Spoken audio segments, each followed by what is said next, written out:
আল্লাহ রাব্বুল আলামিন কিয়ামতের ময়দানে 4টি প্রশ্নের উত্তর দেওয়া ছাড়া একজন মানুষকে পা নাড়াতে দিবেন না। আপনি ইমাম সাহেব হন, খতিব সাহেব হন, আলেম সাহেব হন, যেই হন না কেন, আপনাকে প্রশ্নগুলোর উত্তর দিতে হবে। এই প্রশ্নগুলোর মধ্যে থেকে একটা হলো, সম্পদ উপার্জনের ক্ষেত্রে আমরা সবাই জানি উপার্জনের প্রক্রিয়া হালাল হতে হয়। ঘুষের কারবার করে, সুদের কারবার করে, সুদি লোন নিয়ে, চুরি করে, ডাকাতি করে, ছিনতাই করে আরেকজনের হক মেরে টাকা কামাই করা যায় না, এটা আমরা সবাই জানি। কিন্তু যেটা জানি না সেটা হলো, আল্লাহ তাআলা শুধু এটা নিয়ে জিজ্ঞাসা করবেন না যে তুমি কিভাবে কামাই করেছো, কিভাবে কামাই করেছো, শুধু এই প্রশ্নই হবে না। এই প্রশ্নের পাশাপাশি আরেকটি প্রশ্ন করা হবে, কিভাবে ব্যয় করেছো। কামাই কিভাবে করেছো, ব্যয়ের প্রক্রিয়া কি ছিল, তুমি ব্যয় করতে গিয়ে সীমা ছাড়িয়ে চলে গেছো কিনা। ব্যয়ের ক্ষেত্রে একজন মুসলমান সবসময় মধ্যম পন্থা অবলম্বন করতে হবে। মিতব্যয়িতা, মধ্যম পন্থা ব্যয়ের ক্ষেত্রে এটা আল্লাহ রাব্বুল আলামিনের প্রিয় বান্দা হতে গেলে খুবই গুরুত্বপূর্ণ একটি বিষয়। আল্লাহ সুবহানাহু ওয়া তাআলা কোরআনে কারীমে সূরা ফুরকানের মধ্যে ইবাদুর রহমান বা আল্লাহর বান্দাগণ, আল্লাহর প্রিয় বান্দাগণদের তালিকা, যাদেরকে আল্লাহ নিজে বান্দা হিসেবে পরিচয় দিয়েছেন, যাদেরকে আল্লাহ তাআলা বান্দা হিসেবে স্বীকৃতি দিয়েছেন, সে আল্লাহ কর্তৃক স্বীকৃত বান্দা হতে হলে, আমরা তো সবাই নিজেকে আল্লাহর বান্দা বলি, কিন্তু স্বয়ং আল্লাহ আমাদেরকে বান্দা হিসাবে স্বীকৃতি দিচ্ছেন, অ্যাকসেপ্ট করছেন বিশেষ কিছু বৈশিষ্ট্যের বিনিময়ে। সে বৈশিষ্ট্যগুলো কি? সে বৈশিষ্ট্যগুলোর মধ্য থেকে একটা হলো, আল্লাহ বলেছেন ওয়াল্লাযীনা ইযা আনফাকু লাম ইউসরিফু ওয়া লাম ইয়াকতুরু ওয়া কানা বাইনা যালিকা কাওয়ামা। রহমানের বান্দাদের একটা বৈশিষ্ট্য হলো, তারা যখন ব্যয় করে তখন ব্যয় করতে গিয়ে তারা ইসরাফ করে না, তাকদীরও করে না, তার অপচয় করে না, অপব্যয়ও করে না। অজাগায় যেখানে খরচ করার দরকার নেই, অহেতুক সেখানে খরচ করা, এই কাজটাও তারা করে না। আর যেখানে খরচ করা দরকার কিন্তু সেখানে যতটুকু দরকার ততটুকু করে, এর চেয়ে বেশি করে না, অপচয় করে না। এটা গুরুত্বপূর্ণ একটা বিষয়। আজকের বাস্তবতায় আমরা যারা নিজেদেরকে মুসলমান দাবি করছি, এমনকি যারা মাশাআল্লাহ অন্যান্য ক্ষেত্রে প্র্যাকটিসিং মুসলিমের পরিচয় ধারণ করছেন, সমাজের কাছে স্বীকৃত প্র্যাকটিসিং মুসলিম হিসাবে, সেই ভাইদের মধ্যে, সে বোনদের মধ্যেও এই রোগটা এখন প্রকট আকার ধারণ করেছে। আমরা ব্যয়ের ক্ষেত্রে প্রচুর অপচয় করি, অপব্যয় করি, এবং এটার জন্য যে আল্লাহর কাছে জবাবদিহিতা আছে, এখানেও যে হালাল হারামের ব্যাপার আছে আমরা অনেকে জানি না। আপনার উপার্জনটা হালাল, হালাল উপার্জনের টাকা দিয়ে আপনি যদি অপচয় করেন, সেটা কি হালাল হবে না হারাম হবে? আপনার উপার্জনটা হালাল, টাকা কামাই করছেন হালাল উপায়ে মাশাআল্লাহ, এখন খরচ করতে গিয়ে যেখানে আসলে 10 টাকা খরচ করলে হয়, ওখানে অহেতুক 20 টাকা 30 টাকা খরচ করছেন একটু ভাবসাব জাহির করার জন্য। এই যে অপচয় করলেন, এটা কি হালাল হবে না হারাম হবে? হারাম হবে। কারণ আল্লাহ রাব্বুল আলামিন কোরআনে কারীমে বলেছেন, কুলু ওয়াশরাবু ওয়ালা তুসরিফু, তোমরা খাও, পান করো, পানাহার করো, আল্লাহর দেয়া উপার্জিত রিজিক থেকে তুমি পানাহার করতে পারো, সেটা হালাল, কিন্তু অপচয় করতে পারবে না। পানাহার করতে গিয়ে অপচয় করা যাবে না। আল্লাহ রাব্বুল আলামিন কোরআনে কারীমে আরো বলেছেন, ওয়ালা তাজআল ইয়াদাকা মাগলুলাহ ইলা উনুকিক ওয়ালা তাবসুতহা কুল্লাল বাসাত, তোমার হাত একেবারে তোমার কাঁধে এনে ওটাকে বেঁধে ফেলো না, অর্থাৎ বহিল হয়ে যায় না, হাত একেবারে বেঁধে রেখে দিও না, যে খরচই করবা না, কৃপণ হয়েও না।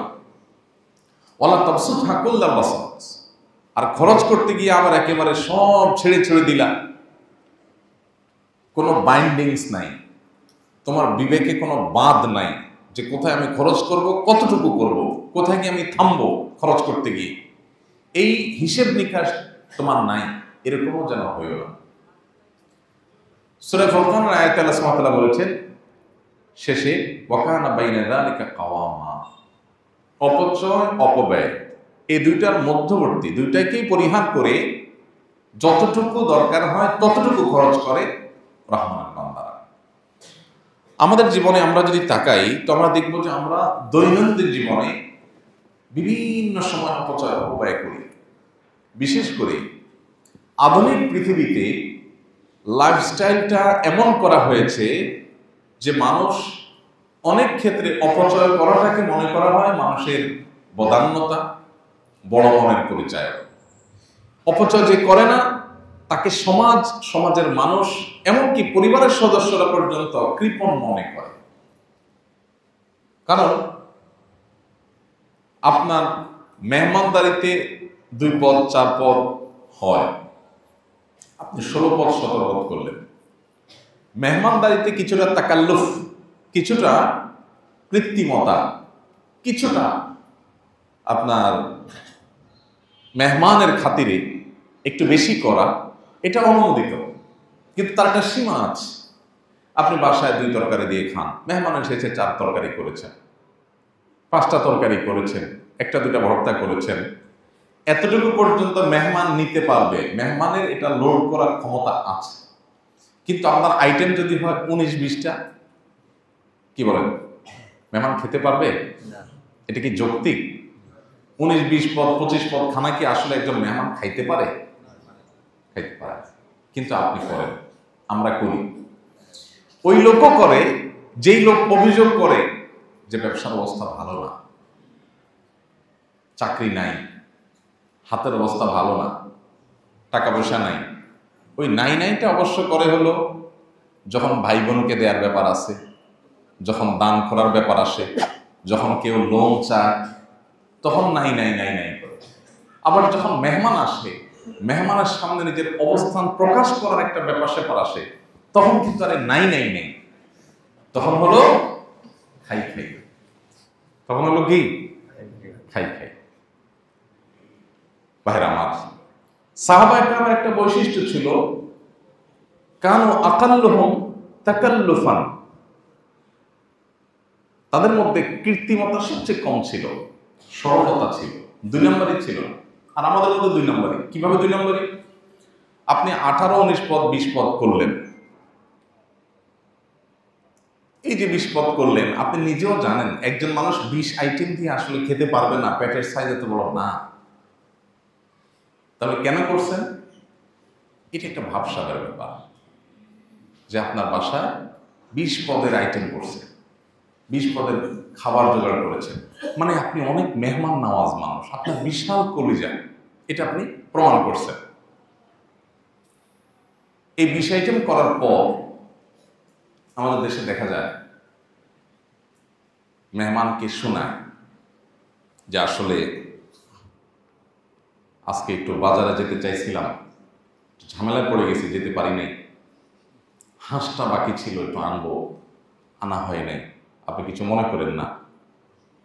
মানে 20 পদ করছি, এটা আপনি কি মনে করছেন? এটা তো আমার জন্য কোনো ইস্যুই না। আরে মেয়ে, আমি আরো 2-4 পদ যোগ করতে চাইছি, মাইন্ড ইট। আমি মানুষটা কত বড় কলিজার বোঝার চেষ্টা করে। এটা হলো ওইটার তর্জমা।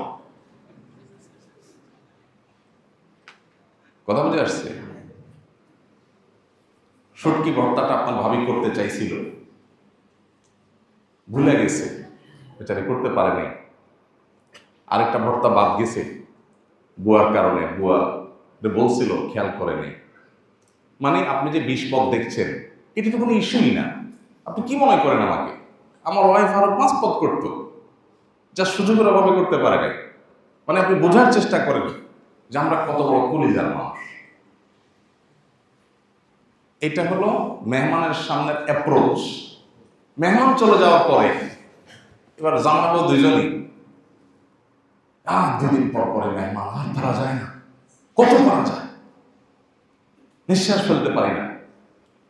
এটা হলো মেহমান পুরো চলে যাওয়ার পরের অ্যাপ্রোচ নিজেদের মধ্যে। এটা কি সরলতা নাকি মুনাফিকি? মুনাফিকি। এই মুনাফিকিটা কি আমাদের সমাজে আছে না নাই? আছে, ব্যাপকভাবে আছে। মেহমানের সামনে ভাই কিছুই তো করতে পারলাম না, সরি। মেহমানদারিতে কিছুটা কৃত্রিমতা চলে। ইব্রাহিম আলাইহিস সালামের মেহমানদারির আলোচনা আল্লাহ তাআলা কোরআনে উল্লেখ করেছেন যে ফাজা বিআজলিল হানিস, ফেরেশতারা যখন আসছেন, ফেরেশতারা যে খান না সেটা উনি জানেন, কিন্তু এরা মানুষের রূপ ধারণ করে আসছে, ফেরেশতা যে জানতেন না, এজন্য গোটা বকরি একেবারে ডাইরেক্ট ফ্রাই করা গোটা বকরি দিয়ে দিয়েছেন। তো মেহমানদারিতে একটু আপনি বাড়াই করলেন। অবশ্য গোটা বকরি দেওয়াটা কয়েকজন মানুষ, তো অ্যারাবিয়ানরা যা খায় একটা খায়, আপনি আবার ওটা বলেন না যে এটা তো অপচয় হলো। তাদের সিস্টেম হলো বকরি মেহমানের সামনে দিবে, মেহমান 8 জন 10 জন 20 জন যা আছে তারা খাবে, তারা খেয়ে চলে গেলে ওখানে এবার মহিলারা খাবে, পরিবারের লোকেরা খাবে, এরপরে বাচ্চারা খাবে, দফায় দফায় ওখানে খাবে। এটা হলো তাদের ট্র্যাডিশন। এখনকার আরবিয়ানরা অবশ্য অপচয়ের ক্ষেত্রে গোটা পৃথিবীতে তারা চ্যাম্পিয়ন হবে। যেই পরিমাণ খানা তারা অপচয় করে, এটা পৃথিবীতে তারা ছাড়া এত অপচয় পৃথিবীতে কোনো জাতি করে না। দুর্ভাগ্য আমাদের জন্য ভাইরা। তো আমি যেটা বলছিলাম, এই যে অপচয়, আমি একটা উদাহরণ দিলাম মেহমানদারির ক্ষেত্রে। আননেসেসারি, অপ্রয়োজনীয় হিউজ করলেন। বিয়ে শাদীতে যেটা হয় সেটা তো বলার অপেক্ষা রাখে না। কদিন আগে আমার পরিচিত এক ভদ্রলোক তার খুব কাছের একজনের বিয়ের গল্প দিলেন যে কয় হাজার যেন মেহমান, আমন্ত্রিত মেহমান, 1000 বা 2000 বা আরো বেশি হবে সম্ভবত, আমি ফিগারটা মনে নেই। এই মেহমানদের সবাইকে বিয়েতে আসার জন্য সবার জন্য ড্রেস প্রোভাইড করা হয়েছে। মাথা থেকে পা পর্যন্ত কি পড়বে টোটাল সেট, এক একটা সেটের দাম 20 থেকে 30,000 টাকা এক একজনকে, খাবার দাবার পরে, মানে এগুলো করে বিয়েতে আসবেন। এটা এখন নাকি শুরু হয়েছে। আমার এখন এটা দেখার দুর্ভাগ্য হয়নি। বরযাত্রী অর্থাৎ বরযাত্রী ছেলে পক্ষ, তাদের জন্য এক রকমের ড্রেস, আর মেয়ের পক্ষের যারা তাদের জন্য আরেক রকমের ড্রেস। ড্রেস দেখে বোঝা যাবে কে কোন যাত্রী, কে কোন পক্ষের। তো এই ড্রেস আনার জন্য এক একজনের জন্য এইভাবে খরচ করেছে। কত কোটি টাকা যেন খরচ করেছে, সেটা বিশাল বড় কোনো ফিগার। এটা হলো বিয়ে। ইন্টারেস্টিং বিষয় হলো, ওই বিয়ে সম্পর্কে কিছুদিনের মধ্যেই আমরা শুনতে পেলাম ওই বিয়েটা সামান্য কয়েকদিন টিকেছে, কয়েকদিন মধ্যেই বিয়েটা ভেঙে গেছে। তো আমাদের সমাজে এরকম অপচয় হয়, ঘরে ঘরে জায়গায় জায়গায় হয়। আমরা অনেকে হয়তো সুযোগের অভাবে সৎ, এত টাকা নাই যে অপচয় করব। আমি আমার যোগ্যতা অনুযায়ী অপচয় করি, যতটুকু আছে এর মধ্যে অপচয় করি। ভাইরা আমার, আল্লাহ রাব্বুল আলামিন কিয়ামতের ময়দানে 4টি প্রশ্নের উত্তর দেওয়া ছাড়া, কোন কোন বর্ণনায় 5টি প্রশ্নের কথা বলা হয়েছে, এগুলোর উত্তর দেওয়া ছাড়া একজন মানুষকে পা নাড়াতে দিবেন না। আপনি ইমাম সাহেব হন, খতিব সাহেব হন, আলেম সাহেব হন, যেই হন না কেন, আপনাকে প্রশ্নগুলোর উত্তর দিতে হবে। এই প্রশ্নগুলোর মধ্যে থেকে একটা হলো ওয়ান মালিহি মিন আইনা ইকতাসাবাহু ওয়া ফিমা আনফাক। সম্পদ উপার্জনের ক্ষেত্রে আমরা সবাই জানি উপার্জনের প্রক্রিয়া হালাল হতে হয়।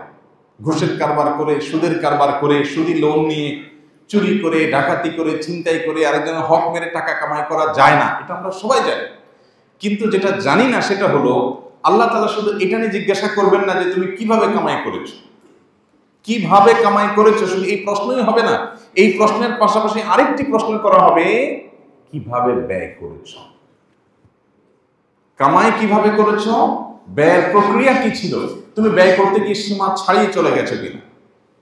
আমার একটা ছেলে, আমার ছেলে বলছে, ছেলে চাইছে কোনো দিকে, বাস আর কোনো কথা নেই। টাকা কত ডাজ নট ম্যাটার, বাসায় আরো 5টা আছে, সেটা কোনো ব্যাপার না। ছেলে চাইছে, আমার একটা ছেলে। ভাইরা আমার, এগুলো অপচয়। আমি একটা কথা প্রায় বলার চেষ্টা করি, নিজের পরিবারের সদস্যদেরকে, ছেলে মেয়েদেরকে ভোগী বানাবেন না, ত্যাগী বানাবেন। ভোগ করার জন্য কোনো যোগ্যতার দরকার হয় না। গরিবের ছেলে, গ্রামের ছেলে, একেবারে অশিক্ষিত মানুষ ভোগ করতে দিলে দেখবেন সেও পারে। ভোগ করার জন্য কোনো যোগ্যতার দরকার হয় না। যোগ্যতা লাগে কিসের জন্য? ত্যাগের জন্য। সন্তানকে যদি যোগ্য বানাতে চান তাহলে তাকে ত্যাগ শিখান। তোমার একটা জিনিস মন চাইছে, বাবা আমার পকেটে টাকাও আছে, অভাব নাই আল্লাহর ফজলে, কিন্তু এটা যেহেতু তোমার খুব বেশি দরকার নাই, অতএব এটা আমরা নেব না। এই স্যাক্রিফাইস তোমাকে শিখতে হবে।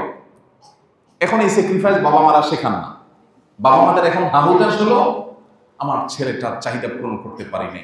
সবার ছেলের হাতে 1 হাত লম্বা মোবাইল, আমার ছেলেকে একটা মোবাইল কিনে দিতে পারলাম না। এই আফসোস বাবা মার মধ্যে।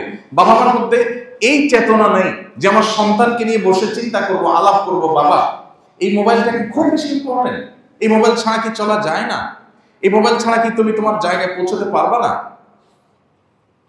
তুমি যেই টাকাটা তোমার কোনো একটা ডিমান্ড পূরণ করতে গিয়ে খরচ করবা, এই টাকাটা খরচটা কমায়া তুমি একটা গরিবকে দান করতে পারো।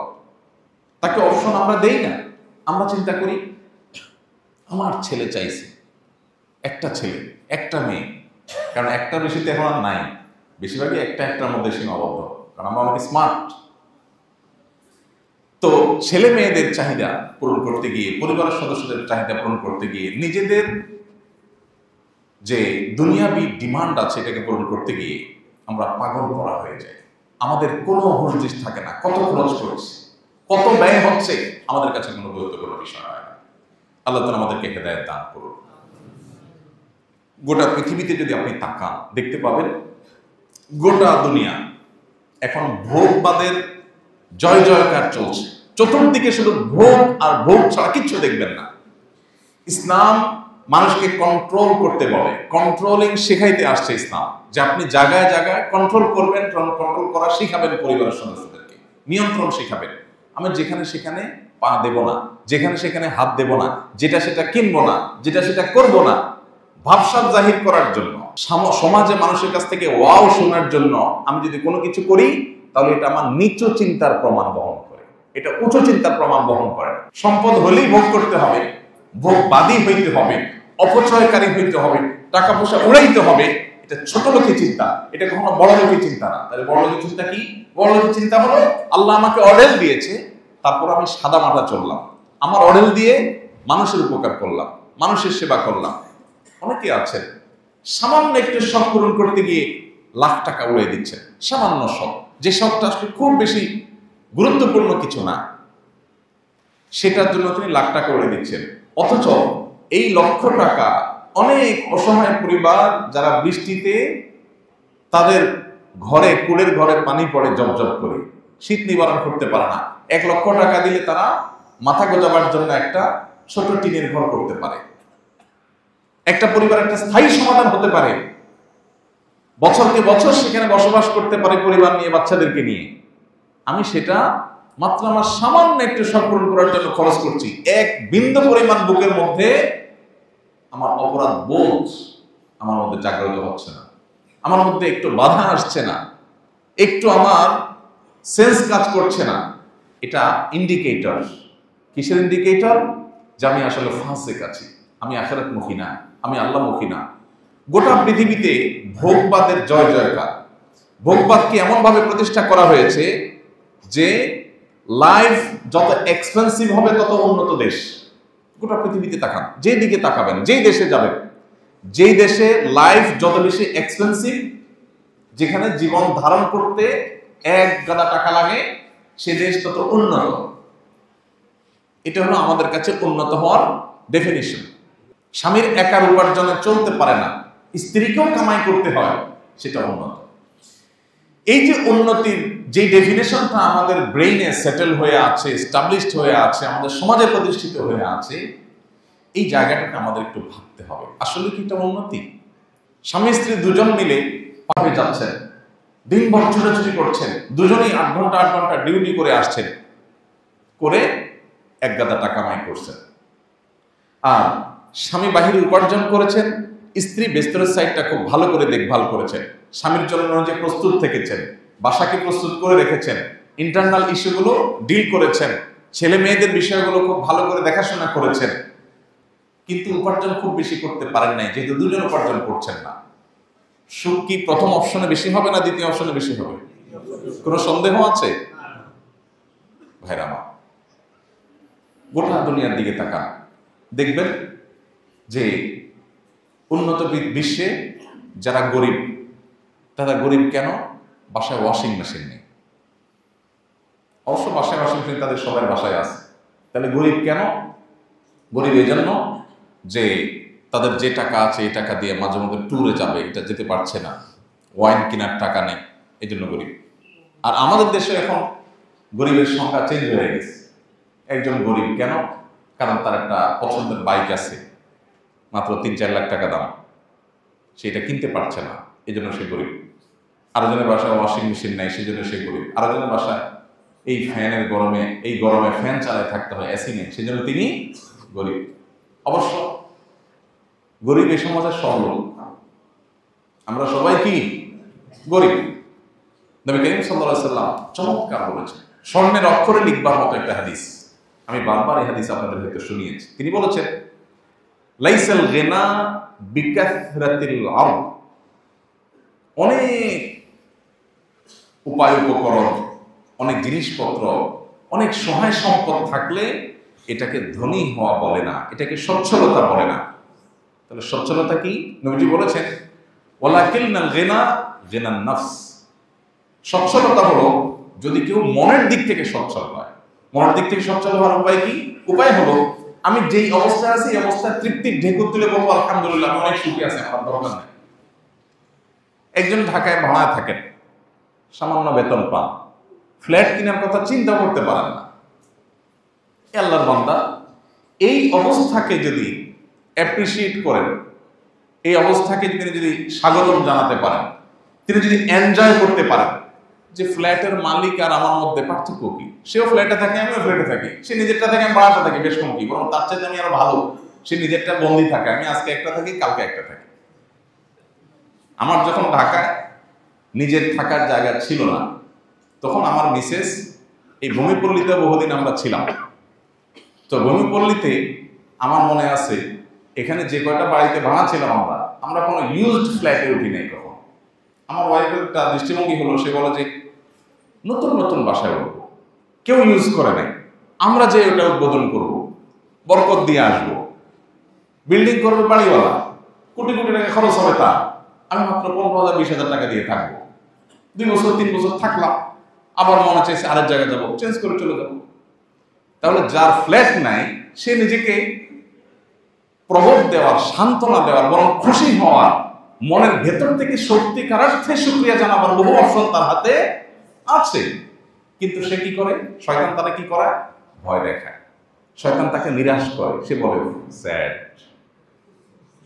ব্যাড, আমার একটা ফ্ল্যাট নেই, অমুকের আছে তমুকের আছে, আমার নাই। জামাই বউ দুজন মিলে গালে হাত দিয়ে বসে আছে, মন খারাপ। কেন? কি সমস্যা? ভাতও আছে, তরকারিও আছে, চালও আছে, ফ্রিজে খাবারও আছে, পকেটে টাকাও আছে, ফ্ল্যাট নাই। এই জন্য তিনি অভাব বোধ করছেন। নবীজি সাল্লাল্লাহু আলাইহি সাল্লাম বলেছেন, ওয়ালাকিন্নাল গিনা গিনান নফস, মনের সচ্ছলতা হলো আসল সচ্ছলতা। যে ব্যক্তি মনে করে আমার ফ্ল্যাট নাই, কোনো ব্যাপার না, দরকার নেই আমার ফ্ল্যাটের, যেটা আছে আলহামদুলিল্লাহ, এলো ধনী, এলো ধনী। আর ফকির দেখবেন, আসেন এবার সম্পদ থেকেও গরিব, এটা দেখাই। আমি এর আগেও আপনাদের বলেছি এক্সাম্পল, 6 তলার পারমিশন পাইছে, 6 তলাই করছে, এরপরে রড বাইর করে থুয়ে দিচ্ছে। ছাদে উঠলে দেখবেন রড বাইর করা। কেন রে ভাই? 6 তলার পারমিশন পাইছে, 6 তলা হয়ে গেছে, রডগুলো কেটে সুন্দর করে ছাদটাকে সাজান না, রড বাইর করে দিচ্ছে। ছাদে গিয়ে তারা যদি জিজ্ঞেস করেন, ব্যয় সাহেব বা ভাই সাহেব রড বাইর করছেন কেন, কি বলবে? বলবো এখানে আসলে একটা টিন শেড 2টা রুম করার চিন্তা করছি, ভাড়া দেওয়া যাবে, এখন তো হাতে টাকা নাই, টাকা হলে তখন করবো। আছে 6 তলা, রড বাইর করে দিছে, আরেকটু করবে পারমিশন ছাড়া, যেতে ছাদ করতে পারবে না, টিন শেড হইলেও করবে, 5-10,000 টাকা ভাড়া অন্তত আসবে 2 রুম থেকে, কোনো এক্সপেন্সিভ এরিয়া। তো এই লোকটার হাতে এখনো টাকা নাই, কিন্তু তার এখনো সব বাকি আছে, চাহিদা আছে, টাকা নাই। গরিব না ধনী? গরিব না ধনী? চাহিদা আছে, টাকা নাই, নিশ্চয়ই গরিব।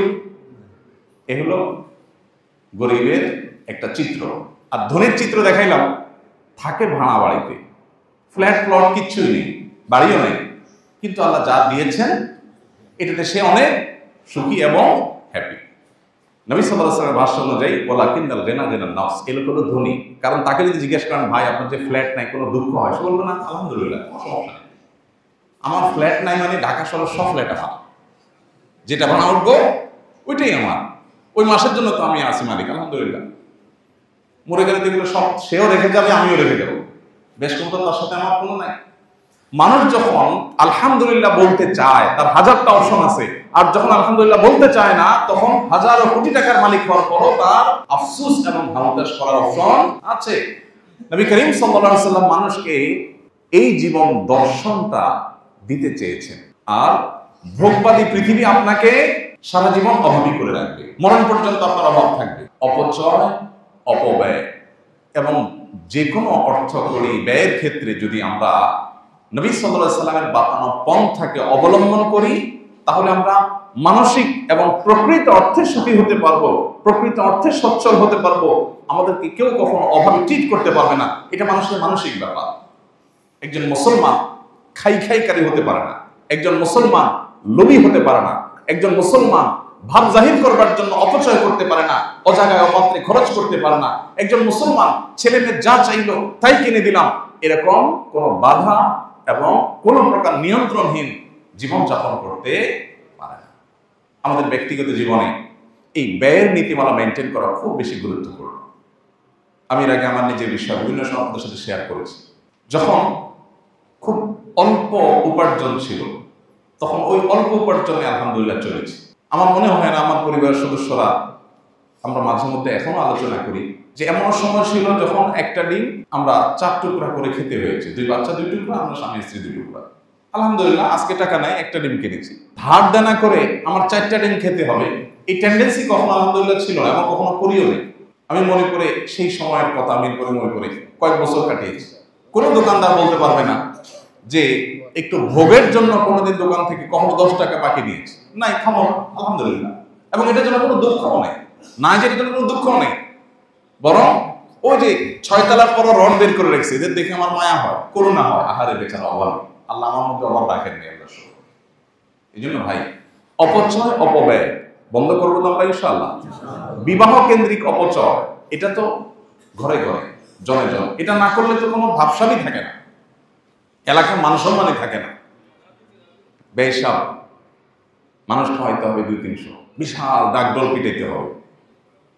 চিটাঙের দিকে বিয়ে উপলক্ষে রিক্সা চালক বেচারা গরিব মানুষ, দিনমজুর, তারপরও তার আধা কিলোমিটার রাস্তায় লাইট লাগাইতে হবে। তার নিজের বাড়িতে বিদ্যুৎ আছে কিনা সন্দেহ, কিন্তু বিয়ে উপলক্ষে ওই আধা কিলোমিটার ভাড়ায় লাইট লাগাইতে হবে। এগুলোর বিরুদ্ধে আমাদের একটা সামাজিক সচেতনতা এবং সামাজিক সংগ্রাম আমাদের মধ্যে গড়ে তুলতে হবে, তা না হলে আমরা কখনো প্রকৃত সুখের দিকে যেতে পারবো না। আমাদের ব্যক্তিগত জীবন থেকে নিয়ে রাষ্ট্রীয় জীবন পর্যন্ত অপচয় যদি আমরা বন্ধ না করি, তাহলে আমাদের অভাব কখনোই বন্ধ হবে না। আর একজন মুসলমান হিসাবে আমার অভাব থাকুক আর না থাকুক, অভাব থাকুক বা না থাকুক, আমি লৌকিকতা করতে গিয়ে, প্রদর্শন করতে গিয়ে, মানুষকে দেখাতে গিয়ে, ব্যবসা জাহির করতে গিয়ে, মনের তথাকথিত স্বাদ আহ্লাদ এগুলো পূরণ করতে গিয়ে আমি যদি প্রয়োজনের চাইতে একটু বেশি খরচ করি, আল্লাহর কাছে জবাবদিহি করতে হবে। আমরা অনেকেই স্মার্টফোন কেনার ক্ষেত্রে দেখা যায় যে আমার যে ফোনটা আছে এটা চলে, কিন্তু লেটেস্ট একটা চলে আসছে, এখন এইটা না কিনলে আর ইজ্জত থাকে না, কারণ সবার হাতে ওইটা আছে। এর ওটা আছে না নেই বলে আছে। অনেকে আছেন একদম সবচেয়ে লেটেস্ট মডেলের একটা সেট কিনে ওই বন্ধুদের কাছে যাচ্ছেন। আমাদের প্রবাসী অনেক ভাই আছেন, দেশে আসার সময় সবচেয়ে দামিটা কিনে আনছেন। কেন? কারণ বাজারে যাওয়ার পরে মানুষ দেখে বলুন, ভাই এটা কি সেট দেখি নেই তো আগে, ওইটা নতুন বাইক হয়েছে আর কি, এখনো দেশে আসেনি। মানে বোঝার চেষ্টা করো আমি মানুষটা কে, তোমরা যেটা চোখে দেখো না মিয়া, ওইটা আমি নিয়ে আসছি, বুঝো? এই হলো তর্জমা, এটা হলো ওই মোড়ের তর্জমা। এই ধরনের মূর্খতা এখন জনে জনে ঘরে ঘরে। আল্লাহ তাআলা কোরআনে কারিমে এই বিষয়ে আমাদেরকে বারবার করে সাবধান করেছে, ওয়ালা তুসরিফু ইন্নাহু লা ইউহিব্বুল মুসরিফিন, তোমরা অপচয় করো না, আল্লাহ তাআলা অপচয়কারীদেরকে পছন্দ করেন না। অতএব নেককার হতে হলে, দিনদার হতে হলে, জান্নাতি মানুষ হতে হলে, ইবাদুর রহমানের কাতারে শামিল হতে হবে হলে আমাদের ব্যক্তিগত জীবনে, পারিবারিক জীবনে, রাষ্ট্রীয় জীবনে সব ক্ষেত্রে অর্থের অপচয় বন্ধ করতে হবে, খাবার দাবার অপচয় বন্ধ করতে হবে, সব ক্ষেত্রে অপচয় অপব্যয় এটা বন্ধ করতে হবে, মিতব্যয়ী হতে হবে, মধ্যমপন্থী হতে হবে। আল্লাহ সব ক্ষেত্রে মধ্যম পন্থা পছন্দ করেন। আপনি কথা বলবেন সীমাতিরিক্ত লাউডলিও হবে না, আবার খুব আস্তে আস্তে বলবেন যেটা বিরক্তিকর সেটাও হবে না। আপনি হাঁটবেন একবারে খুব আস্তে আস্তে হেঁটে মানুষের বিরক্তির কারণ হবেন সেটাও হবে না, অতি দ্রুত হাঁটবেন সেটাও হবে না। আল্লাহ তাআলা কোনো ক্ষেত্রেই মানুষের সীমা লঙ্ঘনকে পছন্দ করেন। আল্লাহ চান সব ক্ষেত্রে আমরা মধ্যম পন্থা অবলম্বন করব। আমার অ্যাপ্রোচের মধ্যে ঢিলামিও থাকবে না, অতিরিক্ত টাইটও থাকবে না, মধ্যম পন্থা থাকবে। সব ক্ষেত্রে আল্লাহ তাআলা মধ্যম পন্থাকে পছন্দ করেন। আমাদের দিনটাই হলো মধ্যমপন্থী দিন। আমার উম্মতই হলাম ওয়াকাযালিকা জাআলনাকুম উম্মাতান ওয়াসাতা, মধ্যমপন্থী উম্মত। অতএব এটার জন্য পারিবারিক ডিসিশন খুব গুরুত্বপূর্ণ ব্যাপার। আপনি মসজিদ থেকে শুনেছেন, মোটিভেটেড হয়েছেন, এটাই যথেষ্ট না। আপনার পরিবারের সদস্যদেরকে নিয়ে বসতে হবে। অপব্যয় কেন করব না, কেন মিতব্যয়ী হব আমরা, সে বিষয়ে তাদেরকে আলাপ শোনাতে হবে, তাদের সাথে আলোচনা করতে হবে, তাদেরকে কনভিন্স করতে হবে। পুরো পরিবার যখন সম্মত হবে, তারা যখন সবাই মোটিভেটেড হবেন, কনভিন্সড হবেন, তখন ইনশাআল্লাহ আপনার সামনের যাত্রাটা সুন্দর হবে। আর না হলে আপনি বলবেন মেতেবেই হই, আপনার ওয়াইফ বলবে তুমি আসলে কৃপণ মানুষ, এখন ওয়াজ শুনতে আসছো। বউ বাচ্চারা আপনাকে ভিন্ন কথাও শোনাবে। এই জন্য তাদেরকে কনভিন্স করতে হয়, গোটা পরিবারকে দিন বোঝাতে হয়। ইসলামের জীবন দর্শনটা হলো আমরা খাই বাঁচার জন্য। মুসলমানরা খায় কিসের জন্য? বাঁচার জন্য। আর অমুসলমান বাঁচে খাওয়ার জন্য। যাদের ঈমান নাই আখিরাতের প্রতি, তারা বাঁচে কিসের জন্য? খাওয়ার জন্য। পার্থক্য বুঝতে পারছেন? নবী সাল্লাল্লাহু আলাইহি ওয়াসাল্লাম একাধিক হাদিসে তিনি এই কথা বলেছেন, কোমর যেন সোজা হয় সে পরিমাণ খাও, যে কোমর সোজা রেখে আল্লাহর ইবাদত করতে পারো। জীবন বাঁচাবার প্রয়োজনে খাবার খাও। তাহলে খাবার একটা হইলেই হলো। আর যে বাঁচে খাবারের জন্য, খাওয়ার জন্যই তার বেঁচে থাকা, তার তো বিভিন্ন রকমের খানা না হলে চলবে না। ইমানদারের যেহেতু জান্নাত আছে, আসল ভোগের জায়গা আছে, এটা তার কাছে কোনো গুরুত্বপূর্ণ ইস্যু না যেখানে আমাকে অনেক কিছু খাইতে হবে। আমি একবার এয়ারপোর্টের দিকে যেতে যে হোটেলটা হয়, কি নাম জানি, একটা লা মেরিডিয়ান, ওই হোটেলে একটা বিয়ে পড়াইতে গেছিলাম। তো বিয়ে পড়ায় বের হয়ে আসছি, দেখি যে একটা মদের বার, ওইটার সামনে একটা বিজ্ঞাপন বড় করে একটা ফেস্টনের মতো, ওইটাতে লেখা আছে ট্রাই বিফোর ডাই। একটা মদের বোতলের ছবি দিয়ে লেখা আছে ট্রাই বিফোর ডাই। তো আমি ওখানে থেমে গেলাম। আমার সাথে যে কজন ছিল বললাম ভাই একটু থামেন, একটু কাজ আছে। কি কাজ? ওরা একটু আশ্চর্য হয়ে গেল, মদের দোকানে আবার কি কাজ হুজুর? একজন আমার বললো ভাই এখানে বেশি সময় ভাবে দাঁড়ায় থাকেন না, কে কোত্থেকে ছবি তুলে বলবে হুজুর মদের দোকানে সিরিয়াল ধরছে, আরেক মুসিবত হবে। তাই আমি বললাম যে ছবি তুলো। ইন্টারেস্টিং একটা লেখা পাইছি, ট্রাই বিফোর ডাই। মানে হলো পরিষ্কার না, মানে তারা বলতে চাচ্ছে যে তাদের এই যে মদের ব্র্যান্ডটা, আপনি যদি মরে যান দুঃখ থেকে যাবে, এটা একটু চাইতে দেখলেন না কেন? এটা খাওয়ার পরে আপনার মাতলামি, পাগলামি, ছাগলামি কোন লেভেলে পৌঁছে, এটা আপনি দেখার আগে দুনিয়া থেকে চলে গেলে এটা দুঃখের ব্যাপার হবে। এই জন্য মরার আগে একটু চেক করেন, দুঃখ নিয়ে মরেন না। আর ইমানদারের দৃষ্টিভঙ্গি হলো যে আমি যদি কোনো শখ থাকে আর পূরণ করতে না পারি, হালাল শখ যদি থাকে আর পূরণ করতে না পারি, আল্লাহ রাব্বুল আলামিন বিশেষ করে আল্লাহর জন্য যদি স্যাক্রিফাইস করি, আল্লাহ আমাকে সেটা জান্নাতে দান করবে। তাহলে ইমানদারের কি ট্রাই বিফোর ডাইয়ের কোনো থিঙ্কিং আছে, দরকার আছে? নাই। কত যে সমৃদ্ধ আল্লাহ আমাদেরকে করেছেন, কত যে ধনী আমরা, কত যে সচ্ছল আমরা, আমাদের চিন্তার জায়গাটা যে কত স্ট্রং, কত মজবুত, কত সুদৃঢ়, আর ওরা যে কত মিসকিন, কত অসহায়, কত অভাবী, এই পার্থক্যটা আমরা অনেক মুসলমান করতে পারি না। আল্লাহ তাআলা আমাদেরকে ইসলামের নিয়ামতের জন্য শুকরিয়া আদায় করার তৌফিক দান করুন। ইসলাম শুধুমাত্র নামাজে রোজাতে নয়, আমাদের আয় ব্যয়, জীবন ধারণে সব ক্ষেত্রে ইসলামকে সত্যিকার অর্থে চর্চা করা, ধারণ করবার, কোরআন এবং হাদিসের বাতানো পথে আমাদেরকে আল্লাহ তাআলা জীবন পরিচালিত করার তৌফিক দান করুন। আস-সুন্নাহ ফাউন্ডেশন, উম্মার স্বার্থে সুন্নাহর সাথে।